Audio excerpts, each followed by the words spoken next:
We are live. Excellent. Good evening, wherever you happen to be in the world. I hope you're well and safe. My name is Damien, the tall, friendly Atheist Dad from the Tall, Friendly Atheist Dad podcast. It is a pleasure to have with me Maximo. Maximo, how are you? How you doing, Damo? Fun and games in Melbourne under, what is it, week 6 of our lockdown? Yeah, man, it's It's draining. The trainingly first, good. Yeah, it's okay if you like work from home, but it does get a bit much, and Maxie, there's a little bit of drama in your part of the world last night. Rosh Hashanah. oh yeah, there were like 100 guys got busted or something like that Correct. for Yep. having a Rosh Hashanah celebration. Yeah, that's made the news because apparently the cops are waiting outside for them, and then Oh they shit! got a little bit the celebrants probably got a little bit narky when they found the cops were waiting outside for them, and it's I'm not I don't want to say this sounds anti-Semitic, so don't take it that way, but they probably shouldn't have. Maybe shouldn't have done that. Like, if all the other religions have to shut up shop, I, you know, Come on, man, it's the high holidays. I totally defend what they did. I think they're in their constitutional rights to do what they did. okay, no, fair And enough. Yeah, it's a bit of a tricky, yeah, well, none of bridge these are between. COVID laws, like social distancing, wearing masks, all these things. They're not in the Constitution. There's no law that we should be doing this anyway. So, Well, I think you'll actually find that they come under the Directorate of Public Health Order, is my understanding. Anyway, that's it's a bit. Look, what's happened has happened. We can agree with it. We can disagree with it. It's happened. If there is a legal basis to the fines, then well, look. If I'm happy for it to be tested in court, if there is a legal case to be made, then I think let's see how valid all these laws are. But anyway, Maximo, great to have you with me on the show. The show. sorry, David, but your sound is really terrible on my end. I don't know why. Okay. That's interesting. Unfortunately, it might just be your end because the last time you said that I played back after the show finished and I didn't hear a problem on the live stream. Okay, So it could. your voice has returned to normal. So, Okay, um, that's yeah, weird. I know. Anyway, thank you for joining me tonight, Max. Tonight we're going to be reading Leviathan by Thomas Hobbes. So this book was published in, I think, 1650 something. Did you want to give me your thoughts, Max, on how you came to this book and what you think about it from your general studies? Sure. So, basically, I've been looking into social contracts. Um, so I stumbled upon this book in my research of social contracts. Found out that this Thomas Hobbes is a philosopher who Yep. came up with the idea of a social contract. Mm-hmm. Um, so that's how I pretty much stumbled on into this book. No, fair enough. That sounds Yeah, well, excellent. So anyway, so if anyone is reading along either on the live stream or on the recording afterwards, we are going to be starting at on the version we've got. Our PDF is 445 pages long, and we're going to be reading from the first section. So we're going to skip over the introduction. We're just going to go straight to the first part of man, of sense. So, Maximo, are you ready? oh, I'm ready, Damo. Okay, with the click of the... Oh, sorry, the warm reading sun is... Wait. Hey. Okay, so three... So, my son's... You right there? Yeah, I'm good. No, I'm talking to my son. Oh, I'm sorry. Okay, so the first part of man of sense. 3, 2, 1. Concerning the thoughts of man, I will consider them first singly, and afterwards in train or dependence upon one another. Singly, they are every one a representation or appearance of some quality or other accident of a body without us, which is commonly called an object. Which object worketh on the eyes, ears, and other parts of man's body, and by diversity of working produceth diversity of appearances. The original of them all is that which we call sense, for there is no conception in a man's mind which hath not at first, totally or by parts, been begotten upon the organs of sense. The rest are derived from that original. To know the natural cause of sense is not very necessary to the business now in hand, and I have elsewhere written of the same at large. Nevertheless, to fill each part of my present method, I will briefly deliver the same in this place. The cause of sense is the external body, or object, which presseth the organ proper to each sense, either immediately, as in the taste and touch, or mediately, as in seeing, hearing, and smelling, which pressure, by the mediation of nerves and other strings and membranes of the body, continued inwards to the brain and heart, causeth there a resistance, or counter-pressure, or endeavour of the heart to deliver itself, which endeavour, because outward, seemeth to be some matter without, and this seeming, or fancy, is that which men call sense, and consisteth, as to the eye, in a light, or colour figured, to the ear, in a sound, to the nostril, in an odour, to the tongue and palate, in a savour, and to the rest of the body, in heat, cold, hardness, softness, and other such qualities as we discern by feeling. All which qualities called sensible are in the object that causeth them, but so many several motions of the matter, by which it presseth our organs diversely. Neither in us that are pressed are they anything else but diverse motions, for motion produceth nothing but motion.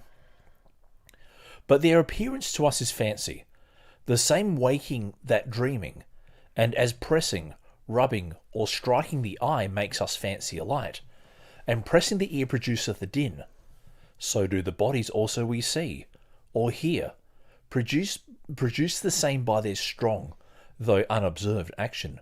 For if those colours and sounds were in the bodies or objects that cause them, they could not be severed from them, as by glasses and in echoes by reflection we see they are.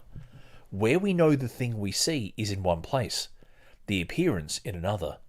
And though at some certain distance, the real and very object seem invested with the fancy it begets in us, yet still the object is one thing, the image or fancy is another, so that sense in all cases is nothing else but original fancy caused, as I've said, by the pressure that is, by the motion of external things upon our eyes, ears, and other organs thereunto ordained.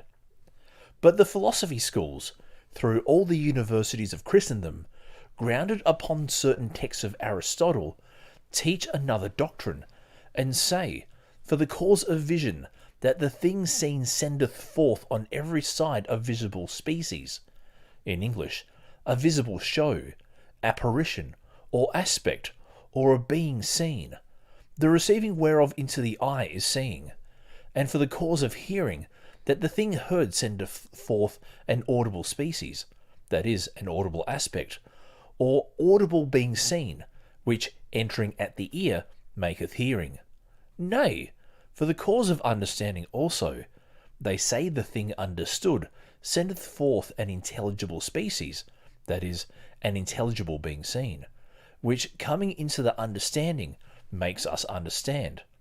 I say not this as disapproving the use of universities, but because I am to speak hereafter of their office in a commonwealth, I must let you see on all occasions by the way that things will be amended in them, amongst which the frequency of insignificant speech is one. Wow. Okay. Before we get to part two, This is interesting from a very 1600s perspective. And I'm sure if there were any neurologists or ophthalmologists or anyone in those kind of specialized biological fields, I'm sure they would have a lot to say about what he says here. But and it's interesting that like our understanding of all this has like picked up from the Greeks and from the Muslims and from the Chinese, and like we've kind of built upon this body of knowledge. And so we see in the 1600s that they were aware that the eyes did certain things and the ears did certain things, and you can manipulate things. Mm, indeed. Though maybe not to the level that we have now. But yeah, this is all right for for 1600s, 1600s philosophy. What are you thinking, Max? Yeah, I'm just thinking on the same lines as you are. Yeah, I was thinking like how, yeah, it's purely through a philosophical framework that he's speaking. Like it's, obviously not medical or anything like that. Mm-hmm. Um, yeah, Yeah. Oh, I just had I did have a thought that I was gonna. Well, look, if I remember it, I'll let you know. But yeah, it's. I'm racking my brain. I'm just trying to thinking three things at once. Look, if I remember it, I'll let you know. But okay, so let's go on to part two, which is titled "Of Imagination," and this part's actually fairly long. So, oh, but yeah, look, if you hear anything that strikes your fancy, feel free to let me know. If anyone's listening wants to comment, feel free to leave a comment, and we'll discuss comments as they come in. Anyway, so part two of imagination. Oh, sorry. Before I get that, okay. So that's what the philosophy of mind. The philosophy of mind is something that has been discussed and considered, and there's been various schools of epistemology and how we know what we know, and trains of thought and what helps us learn better, and basically like how we think about things, whether we're are you familiar with solipsism? yeah, a little bit, Okay, tiny. so you have I can't say exactly what soft solipsism is, but hard solipsism is that I am the only thing that exists, and everything around me is a product of my imagination. How do you know that, Homer? So, oh, there you go. But then you have presuppositional apologetics. This is where my all my numerous Twitter battles have paid off. And basically, the way presuppositional apologetics works is that you basically can't know anything without God being the basis of that knowledge. Yeah, So where their thing. but don't So atheists do the same, what do you mean? except in reverse? Except in reverse. What do you mean? Well, how to say? So you're saying that theists presuppose that a God exists and therefore blah blah blah, but don't atheists presuppose that God doesn't exist? Therefore, you Um, know, in my aspect, I would say it's not proven that God exists. In much the same way that it's not proven that Santa Claus exists. And I don't live my life wondering if Santa Claus exists. I don't think it's on the same level though, Daniel. I Well, really don't think it's the well, same level. well, so let's say that a cult of Santa Claus builds up, and they teach that on one night a year, all children Is must Santa be. Claus the creator though? Well, I don't get what being the creator has to do with the price of fish. Well, Like just because, and matters a whole lot. oh, this is where I think theistic morality fails the is ought conundrum. So the is ought is that like because something is, you ought to do something. So and I'm probably bastardizing the way it's supposed to be represented, but So in short, well, I can speak for Christian morality and maybe for Jewish morality as well, and maybe Islamic in that. So we must obey God. So like Christian morality comes down to, well, we should obey God. Well, and then you ask, well, why should we obey God? And in my experience, in the end, we should obey God because God will get angry if we don't listen to Him. That's kind of where I think that kind of comes from. Is that, well, so the reason you say that, well, Damo, there's a creator. Okay, what's a creator got to do with the price of fish? There could be a creator God, and then there could be like well, there wouldn't be a price of fish if there wasn't a creator. So yeah, but I don't quite get why. So let's say, for example, we have a creator God, and then we have like a separate God that deals with the morality, and then you have another God that deals with love. Then you have another God that deals with agriculture. So God in Christianity is the Swiss Army God.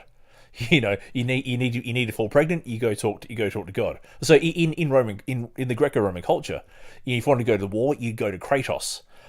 If you want a victory over something, you go to Nike. If you wanted agriculture, I think who was the agriculture? I think Gaia. No, Gaia was the god of the earth. If you were on seas, you would pray to Poseidon. Whereas now in monotheism, that deity is the Swiss Army God. He's the creator, and he's the water god, and he's the sun god, and he's the moon god, and he's the fertility god, and he's the agriculture god, and he's the this is why I say he's the Swiss Army God. He does everything. So to get back to the point that we like 5 tangents ago. So what presup apologetics does is it says, well, atheism is incoherent because you are using what God has given you to disprove God. So okay, can you prove that? Well, I presuppose it. Okay, that's good. What benefit does presupposition get you? Oh, it gets me to believe in God. Okay, can I presuppose to believe in Zeus? No, Zeus is a false god. Okay, how did you determine he was a false god? Because he's not God. Okay, that's so yeah. When we say philosophy of mind, it's a bit of a I agree that there are valid questions about philosophy of mind and how we experience things. And I think this may be where we're getting to in the second part. But, geez, that was a good aside. Anyway, so we'll get on to part 2 of imagination. But yeah, Max, if you hear me say something you want to contest, feel free to go ahead and contest. Anyway, 3, 2, 1. Of imagination. That when a thing lies still, unless somewhat else stir it, it will lie still forever, is a truth that no man doubts of. But when a thing is in motion, it will eternally be in motion, unless somewhat else stay it, though the reason be the same, namely that nothing can change itself, is not so easily assented to. For men measure not only other men, but all other things, by themselves. And because they find themselves subject after motion to pain and lassitude, think everything else grows weary of motion, and seeks repose in its own accord, little considering whether it be not some other motion, wherein that desire of rest they find in themselves consisteth. From hence it is that the schools say, heavy bodies fall downwards out of an appetite to rest, and to conserve their nature in that place, which is most proper for them, ascribing appetite and knowledge of what is good for their conservation, which is more than man has, to things inanimate, absurdly. When a body is once in motion, it moves, unless something else hinder it, eternally, and whatsoever hindereth it, cannot in an instant, but in time, and by degrees, quite extinguish it. And as we see in the water, though the wind ease, the waves give not over rolling for a long time after. So also it happeneth in that motion which is made in the internal parts of man, then when he sees, dreams, etc. For after the object is removed, or the eye shut, we still retain an image of the thing seen, though more obscure than when we see it. And this is it the Latins call imagination, from the image made in seeing, and apply the same, though improperly, to all the other senses. But the Greeks call it fancy, which signifies appearance, and is as proper to one sense as to another. Imagination, therefore, is nothing but decaying sense, and is found in men and many other living creatures, as well sleeping as waking. The decay of sense in men waking is not the decay of the motion made in sense, but an obscuring of it, in such manner as the light of the sun obscureth the light of the stars, which stars do no less exercise their virtue by which they are visible in the day than in the night. But because amongst many strokes which our eyes, ears, and other organs receive from external bodies, the predominant only is sensible, therefore, the light of the sun being predominant, we are not affected with the action of the stars, and any object being removed from our eyes, though the impression it made in us remain, yet other objects more present, succeeding, and working on us, the imagination of the past is obscured and made weak, as the voice of a man is in the noise of the day. From whence it followeth that the longer the time is after the sight or sense of any object, the weaker is the imagination.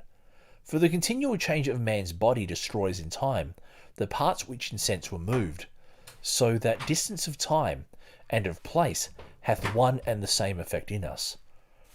For as at a great distance of place that which we look at appears dim, and without distinction of the smaller parts, and as voices grow weak and inarticulate, so also after great distance of time our imagination of the past is weak, and we lose, for example, of cities we have seen, many particular streets, and of actions, many particular circumstances. This decaying sense, when we would express the thing itself, I mean fancy itself, we call imagination, as I said before, but when we would express the decay, and signify that the sense is fading, old and past, it is called memory. So that imagination and memory are but one thing, which for diverse considerations have diverse names. Alright, so I'm going to pause there for a sec. It's I'm starting to get a picture of what he's saying. And he does have a point that, that the further away we are from a time or a place, the more our memory seems to fade. But and what we do remember of it is just it's just an imagination, because like times between then and now, a lot of things would have changed. Yep. Yeah, interesting. But that reminds me of. So I was going to say, I was just trying to think. I remember there being a. Okay, so for example, like in when I discussed with Christian apologists about the reliability of the Gospels. Now, you're not Christian yourself, though you used to be. You're actually converting to Judaism. I take that as correct, Matt? Yeah, that's correct. Yeah, so I constantly get told by apologists and theists that, well, hold on, the Gospels are completely reliable, and there's no possible way that they were making stuff up. They were spot on with the details. They, even if it was decades after, there's no way they could possibly lie or possibly get things wrong. Just shut up and stop arguing is the basic feeling. And then I remember that with 9/11. Now, you would have been a young whippersnapper when the 9/11 terrorist attacks happened. Yeah. Yeah, you would have been probably about 14 or so, I think. Something 14, like 15. that, Yeah, and I was in a university, I think last year university at the time.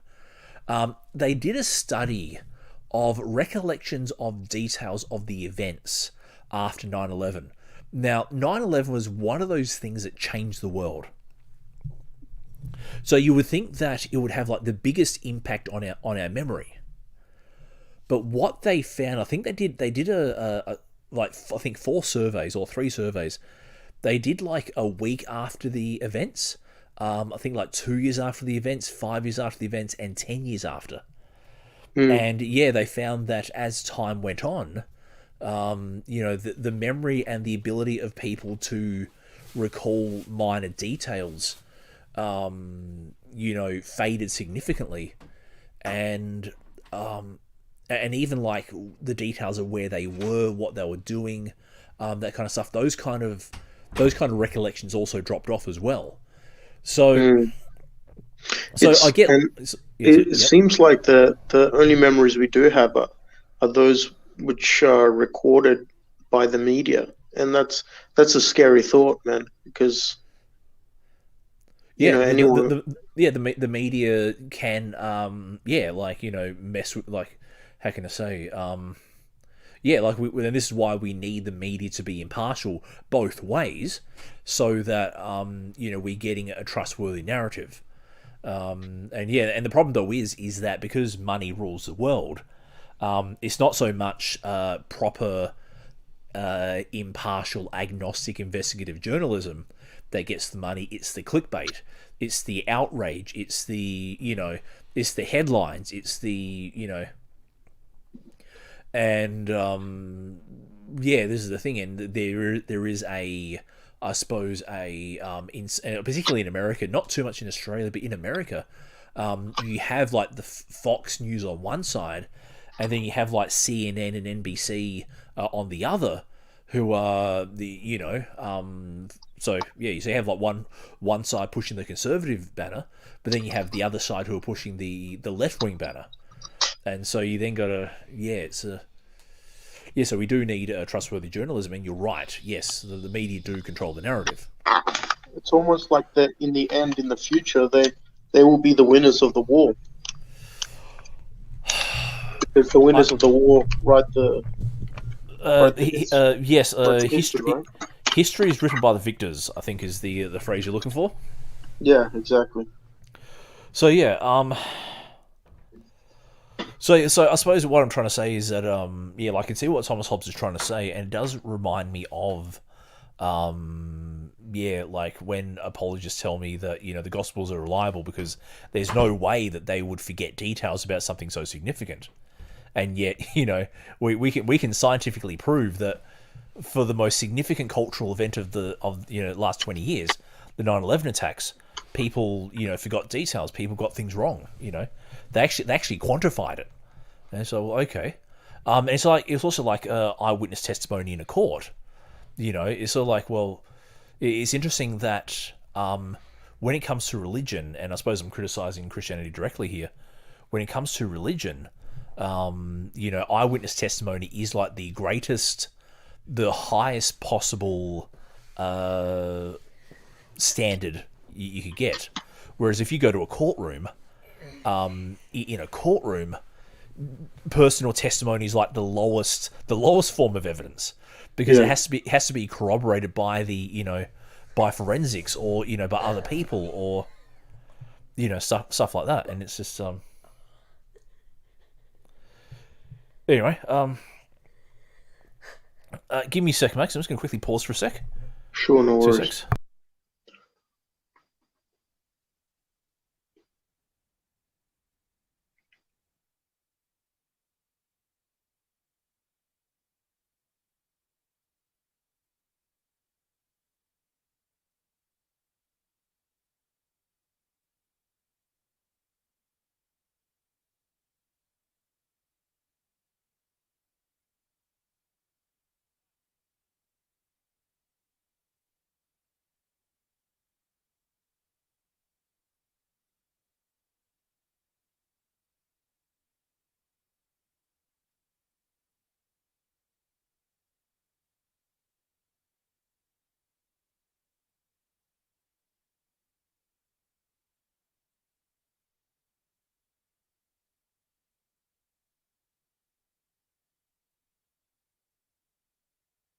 Minutes or so.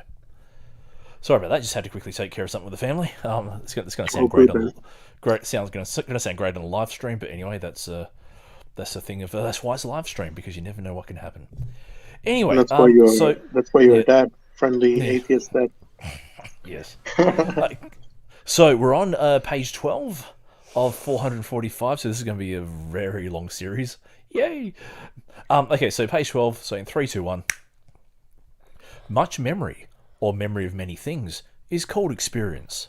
Again, imagination being only of those things which have been formerly perceived by sense, either all at once or by parts at several times. The former, which is the imagining the whole object, as it was presented to the sense, is simple imagination, as when one imagineth a man, or horse, which he hath seen before. The other is compounded, when from the sight of a man at one time, and of a horse at another, we conceive in our mind a centaur. So when a man compoundeth the image of his own person with the image of the actions of another man, as when a man imagines himself a Hercules or an Alexander, which happeneth often to them that are much taken with reading of romances, it is a compound imagination, and properly but a fiction of the mind. There be also other imaginations that rise in men, though waking, from the great impression made in sense. As from gazing upon the sun, the impression leaves an image of the sun before our eyes a long time after, and from being long and vehemently attent upon geometrical figures, a man shall in the dark, though awake, have the images of lines and angles before his eyes, which kind of fancy hath no particular name, as being a thing that doth not commonly fall into men's discourse. The imaginations of them that sleep are those we call dreams, and these also, as all other imaginations, have been before, either totally or by parcels, in the sense.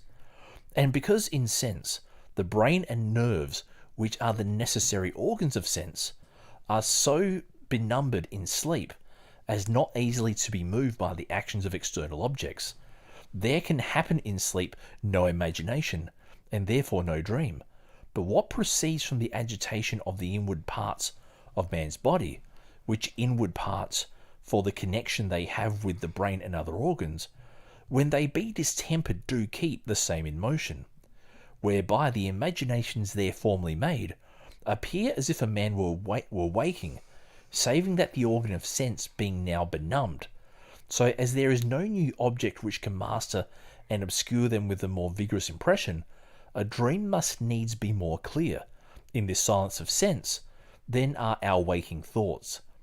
And hence it cometh to pass that it is a hard matter, and by many thought impossible, to distinguish exactly between sense and dreaming. For my part, when I consider that in dreams I do not often nor constantly think of the same persons, places, objects, and actions that I do waking, nor remember so long a train of coherent thoughts dreaming as at other times.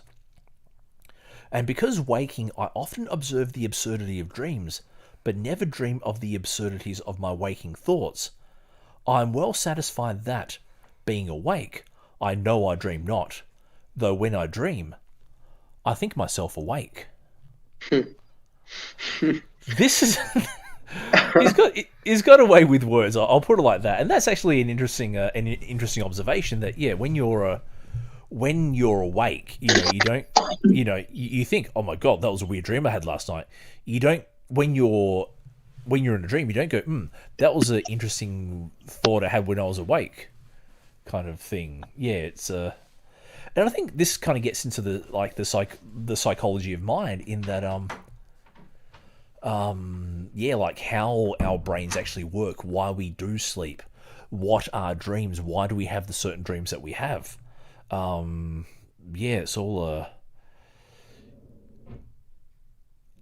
it is actually it is a quite interesting field. But anyway, I'll continue on. And seeing dreams are caused by the distemper of some in the inward parts of the body, diverse distempers must needs cause different dreams, and hence it is that lying cold breathed dreams of fear, and raiseth the thought and image of some fearful object, the motion from the brain. Oh, hello, is Maxie there? Sorry, Damo, your voice is really distorted and bad. I can't hear what you're saying. Okay, so let me think. Those 35 minutes into the stream. All right, I'll when this finishes, I'll check and I'll just make sure it's okay at my end. Where were we? And that as anger causeth heat in some parts of the body when we are awake. So when we sleep, the overhearing of the same parts causeth anger, and raiseth up in the brain the imagination of an enemy. In the same manner, as natural kindness when we are awake causeth desire, and desire makes heat in certain other parts of the body, so also too much heat in those parts, while we sleep, raiseth in the brain an imagination of some kindness shown. In sum, our dreams are the reverse of our waking imaginations. The motion when we are awake, beginning at one end, and when we dream, at another. Yeah, The I just most... want to. Yeah, go for Yeah, I it. just want. Yeah, I just wanted to say he said something really interesting about when he was talking about memories. Yep. Like these compound memories that it's possible to like he talked about something absurd like a man and a horse, and Horse. then thinking of a centaur, Yep, but yep. it could happen more subtly, like you could think of, I don't know, X, and then thought Y, and then come up with XY, like um X times Y, X to the power of Y. Yeah, yeah. yeah. This So is, and it's the basis of many greater fiction. yeah, it's really scary to think that we could have these compound thoughts. Yep, this Um, is But I'm sure as many thoughts as we have, because our experiences on Earth are limited, we there's probably so much more that we can't imagine, because our human experiences are so limited. Like even if we imagine, like how can I say, like before the before the 18 like before the 19 before space travel, the idea of traveling between stars and galaxies and all that kind of stuff was not in the public imagination. But once we then realized that there's all these interstellar objects, Star Wars came about because, firstly, Star Wars came about because, it's a way of, movies are a way of transmitting messages and morals, but also the fact that, you can put, you can have humans interacting with all these weird creatures, and how can I say? Yeah, and it's not going to offend anyone on Earth because, hey, this is just a story, but we yeah, have the basis for the story because we now know about space travel, and we have we have a planet right near us. What would happen if there were aliens on that planet who come to invade us? Oh, War of the Worlds. It's very a interesting. Yeah, yeah, and it's the thing, but so I get that, yeah. But however, so coming up with a horse and a man is easy because there are many men and there are many horses. But coming up with an alien sci-fi adventure that took a bit more time. I guess what I was trying to say with that was that coupling what we read earlier about memory. Um, uh, like we could have memories that are Hmm. compound memories, like is I don't know, like maybe it was something your dad said to you, and then something your mom said to you, and what you remember, and it's like the memory itself of what you experienced was like Yep, yep. And so you do you know get what I'm trying to say? yeah, yeah. So you have So, yeah. So and eventually you mix them together, and then sometimes it becomes like, hold on, why did my mum say that? No, it wasn't mum. It wasn't mum. It was my auntie, or it was my dad who said that, or it wasn't on a Wednesday. It was on a Tuesday, or it wasn't exactly, at yeah.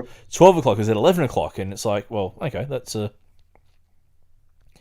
interesting. Anyway, so how are we doing for time? So about 40 minutes in. So what I might do is, we'll finish. We'll probably finish this page, and then we'll call it an episode. All Because right. so good, probably half a page. All right, so page 13. So 3, 2, 1. The most difficult discerning of a man's dream from his waking thoughts is, then, when by some accident we observe not that we have slept, which is easy to happen to a man full of fearful thoughts, and whose conscience is much troubled, and that sleepeth without the circumstances of going to bed, or putting off his clothes, as one that noddeth in a chair. For he that taketh pains, and industriously lays himself to sleep, in case any uncouth and exorbitant fancy comes upon him, cannot easily think it other than a dream. We read of Marcus Brutus, one that had his life given him by Julius Caesar, and was also his favourite, and notwithstanding murdered him, how at Philippi, the night before he gave battle to Augustus Caesar, he saw a fearful apparition, which is commonly related by historians as a vision, but considering the circumstances, one may easily judge to have been but a short dream. For sitting in his tent, pensive and troubled with the horror of his rash act, it was not hard for him, slumbering in the cold, to dream of that which most affrighted him, which fear, as by degrees it made him wake, so also it must needs make the apparition by degrees to vanish. And having no assurance that he slept, he could have no cause to think it a dream, or anything but a vision.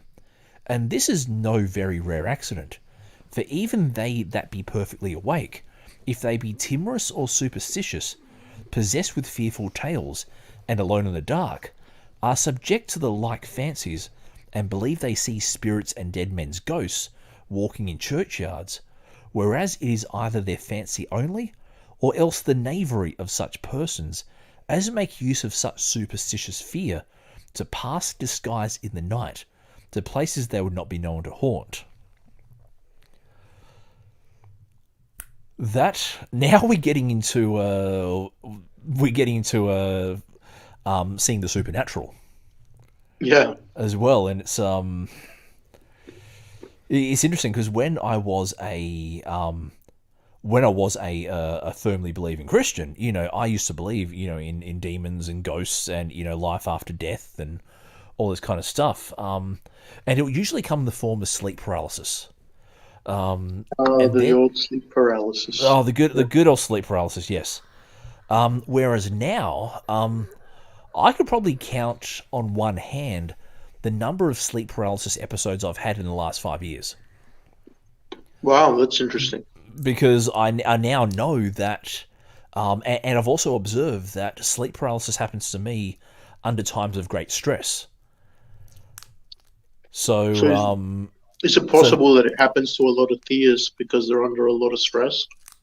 I suppose it depends on. It's not necessarily. Well, for me, I suppose so. So I shouldn't say stress. High anxiety is the thing, and for me, having grown up with a generalized anxiety disorder, even though I may not have realized or may not have shown it, but on the inside, I was full of fear and racked with pain and worry and suffering and stress and all that kind of stuff.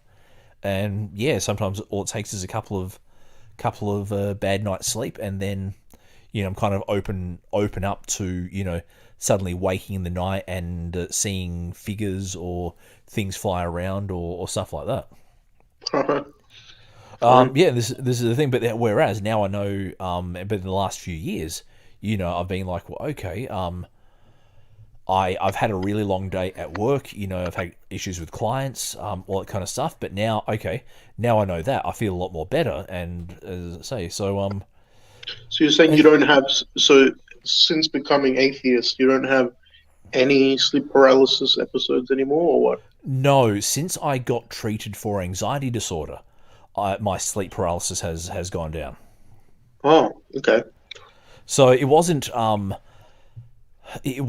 that how can I say, like, atheism for me is the end result of a long chain of inquiry, not the first step. I did ask myself the question, do gods exist? But I didn't go out, no gods exist, you guys can bugger off. I went, well, hold on. If gods do exist, well, what would they look like? How do we know what they do? How do we differentiate between natural and supernatural? All that stuff. So yeah, that was my thing. So it wasn't necessarily that after I became atheist, the sleep paralysis stopped. The sleep paralysis stopped after I got treated through psychotherapy, and that psychotherapy also led me to questioning my faith, which then led me to be an atheist. Nice. So it's a bit of a yeah, like don't try to put the cart. Yeah, I was trying to put the cart before the horse. It was more that once I got to the underlying issue of my anxiety, then hold on, okay, that's yeah. So the shackle. Mental note: never go through psychotherapy unless I want to lose my faith. And that might be why, maybe why you haven't, Max. Think about it. Think about it. Think about it. Now, where were we? Because my son was reading the book and he swiped a couple of pages along. We were on point 8 on page 14.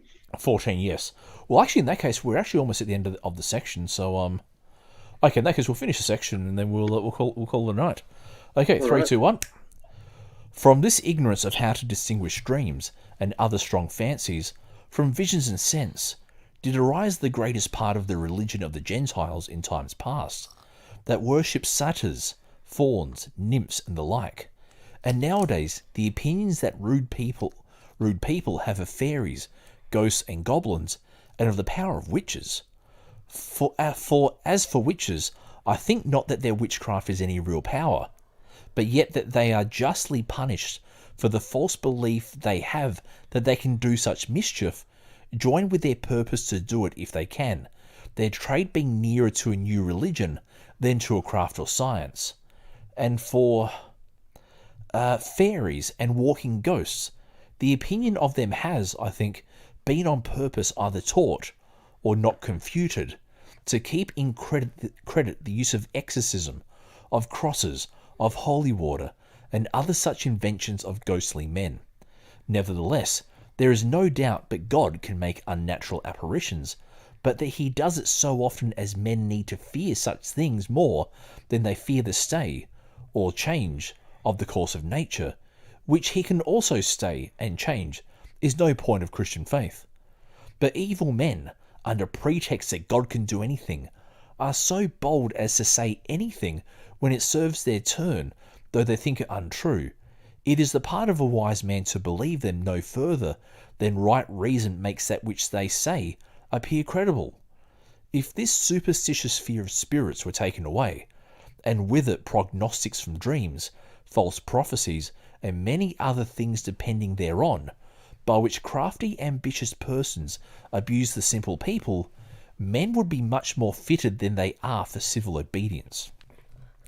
And this ought to be the work of the schools, for they rather nourish such doctrine, for, not knowing what imagination or the senses are, what they receive, they teach. Some say that imaginations rise of themselves, and have no cause. Others that they rise most commonly from the will, and that good thoughts are blown, inspired, into a man by God, and evil thoughts by the devil, or that good thoughts are poured, infused into a man by God, and evil ones by the devil. Some say the senses receive the species of things, and deliver them to the common sense, and the common sense delivers them over to the fancy, and the fancy to the memory, and the memory to the judgment, like handling of things from one to another, with many words making nothing understood. The imagination that is raised in man, or any other creature endued with the faculty of imagining, by words or other voluntary signs, is that we generally call understanding, and is common to man and beast.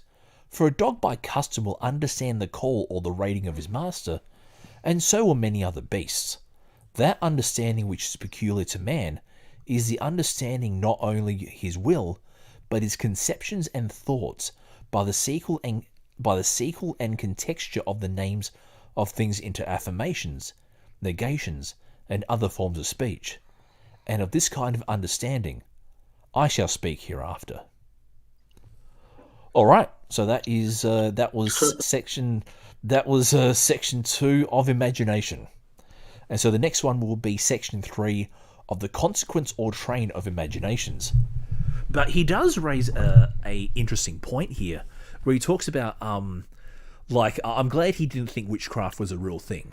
I kind of noted that in that section just there. But it seems to me that he thinks that religious superstition was created in order to keep people under control. Is kind of is keep simple people under control. So that this is a. Now I would go further to say that every religion was devised as a mechanism to influence behaviour, especially in times where there were no police. So when you don't have police, you then have to have a society-wide standard, and religion usually provided that standard. Okay. So that's my take on it. Agree with it or not, but yeah. Let me now just bookmark this section. That's that there. Cool. So next episode we'll start from page 15 of The Consequence of Trainer Imaginations. Do you have any final thoughts before we wrap it up? Not really, no. Oh, I'm okay. pretty satisfied. Yeah. Oh, okay. He's satisfied. All right. Let me just. Why is this not? PDFs. I hate PDFs. All right. May have to. So I'm just going to try work out how to. PDFs. No, that's cool. I should have got the EPUB version instead, because with EPUB you can actually do a bit more with the like annotations and all that. But yeah. Anyway, Maxi, thank you for joining me tonight. I'll be in touch with you next time we read this book. And to anyone listening, stay safe. Look after yourselves. Try not to get fined by the police. And otherwise, till next time. And if you do, just declare yourself a sovereign citizen. You'll be all right. There you go, beautiful. Great legal. I'm not endorsing this legal advice. Anyway, so that's been Maximo. I've been Damien, the tall, friendly atheist dad. Look after yourselves, and see you next time. Toodaloo.